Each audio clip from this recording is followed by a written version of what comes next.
নমস্কাৰ ৰন্ধলি গহনাৰ ইউটিউব চেনেললৈ সকলোকে স্বাগতম। মই স্বপন বনিয়া এটা নতুন ডিজাইন কৰিলোঁ অৰিজিনেল ষ্টোনত, আৰু এইটো জেনেৰেল ষ্টোনত কৰিলেও আপোনাৰ প্ৰাইজৰ ডিফাৰেঞ্চটো খুব এটা বেছি নাহে, গতিকে অৰিজিনেল ষ্টোনতে কৰিলোঁ। এটা অৰ্ডাৰ আছিল, গতিকে তেখেতে নিজে এটা ডিজাইন দিছে যে এনেকৈ মোক লাগে।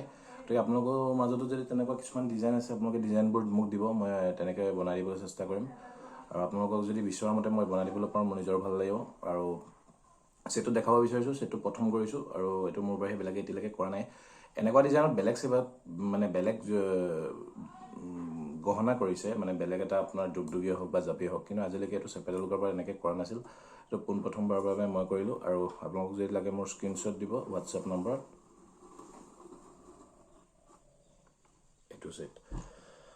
এইটো ছেট আপোনাৰ অৰিজিনেল ষ্টোনত কৰিছোঁ, আৰু এইটো জেনেৰেল ষ্টোনত কৰিলেও খৰচ প্ৰায় একেই হয়, অলপমান কম এটা হয়।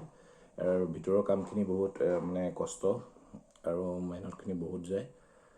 গতিকে আপোনালোকক যদি লাগে মোৰ হোৱাটছএপ নম্বৰত যোগাযোগ কৰিব। আৰু এইটো ছেটৰ অৰ্ডাৰ লওঁতে মিনিমাম আমি 2 পৰা 2.5 মাহ সময় লওঁ। বহুতখিনি কষ্ট হয় এই ছেটটোত। গতিকে ঠিক আছে, আপোনালোকক যদি লাগে মোৰ হোৱাটছএপ নম্বৰত যোগাযোগ কৰিব। আজিৰ ভিডিঅ'টো ইমানেই। Thank you very much.